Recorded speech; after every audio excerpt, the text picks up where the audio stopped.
I can guess what you're thinking. How did the world get so broken? And what can you do to help? Well, that story begins many decades ago. America. Brown mothers suffered when it came to bringing life into this world.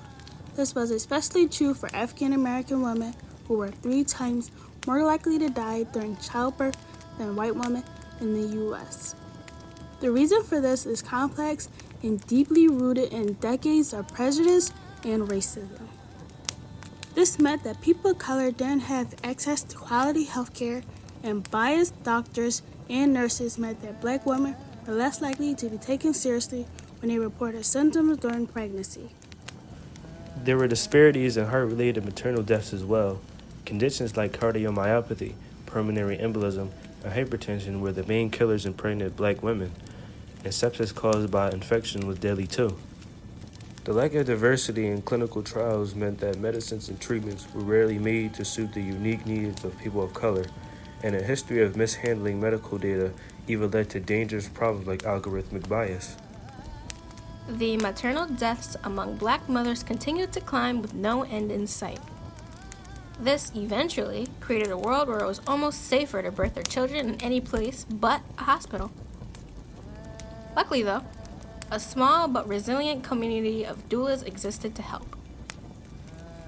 Oh yes, the role of a doula is an ancient one. Long ago, women exclusively gave birth at home with their female family members to guide them. The development of hospital births only happened in the latest century. While midwives provided medical care, professional doulas were trained to provide emotional, informational, and physical support before, during, and after pregnancy. Doulas offer continuous support to moms during the entire length of labor and beyond, compared to doctors and midwives who may not be as accessible or present. These doulas are intimately aware of their clients' needs and became increasingly important addition to a mother's birth team. At the same time, new technologies in medicine were emerging. It wasn't long before everyday people started to understand what's called mRNA therapies and how to create them. This was partly due to a severe pandemic that challenged scientists to develop an mRNA-based vaccine in record time, speeding up research and development.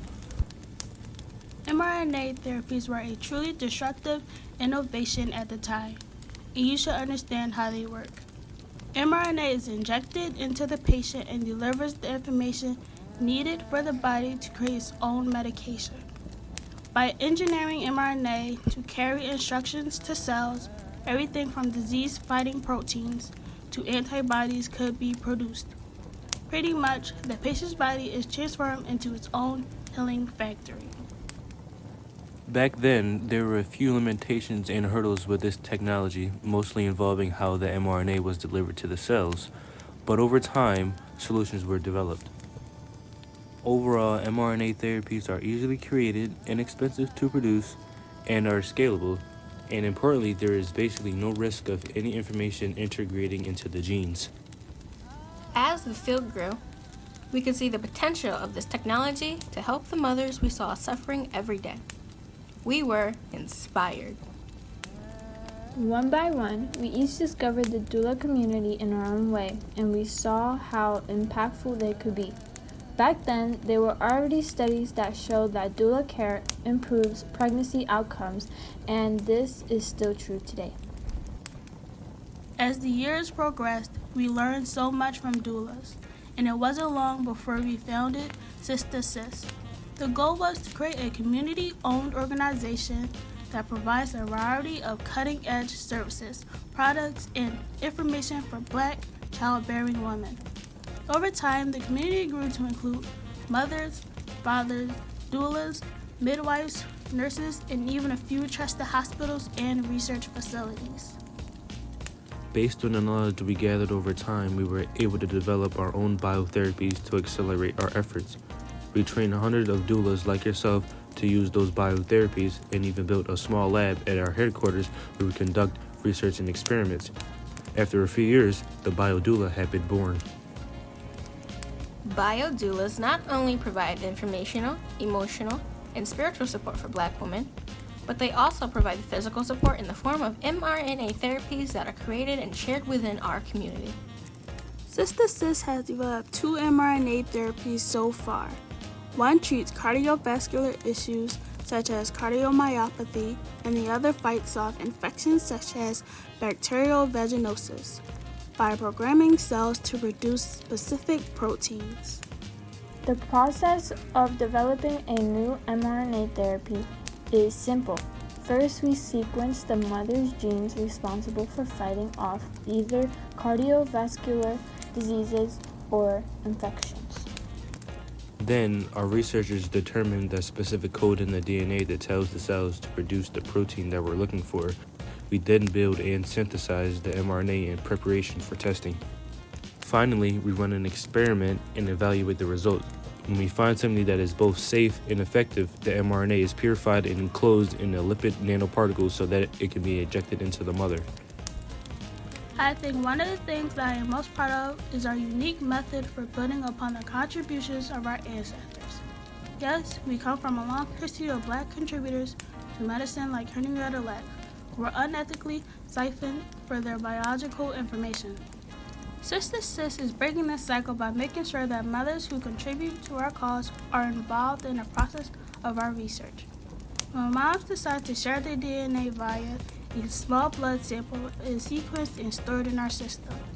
At that point, it is only accessible to them and our most trusted researchers. As time passes and we acquire more sequences from pregnant women of color, the treatment for our community continue to improve in a safe and transparent way. You have made an important choice in becoming one of us, a birth justice warrior fighting for the basic human right to give birth in a way that is safe for the mother and the child. I am so proud of you that you are coming on this journey. But before you receive the title of Biodoula, you must take part in your first ceremony. This is where myself and the other elders will give you and the next generation of biodoulas access to the research our community has gathered over the years. Value, appreciate, and protect this information always to ensure the survival and well-being of our people. You will soon learn of our plans to become even more self-sufficient and to produce more life-saving biotherapies.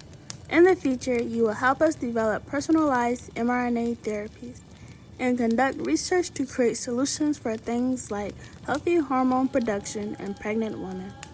There is still so much work to be done. Sista-sis was never meant to be the perfect solution for combating Black maternal mortality. Ideally, we would live in a world where people are treated equally and offered the same quality healthcare regardless of race or class. But the ripple effects of racism are even seen today. For now, Black mothers still need us, and we will continue to serve them. Help us to evolve what it means to be a doula, and show the world the potential of biotherapies in the hands of Black people. Have faith in all that you have learned in your training. You have done well. I now pass this responsibility on and gift you the title of Biodoula.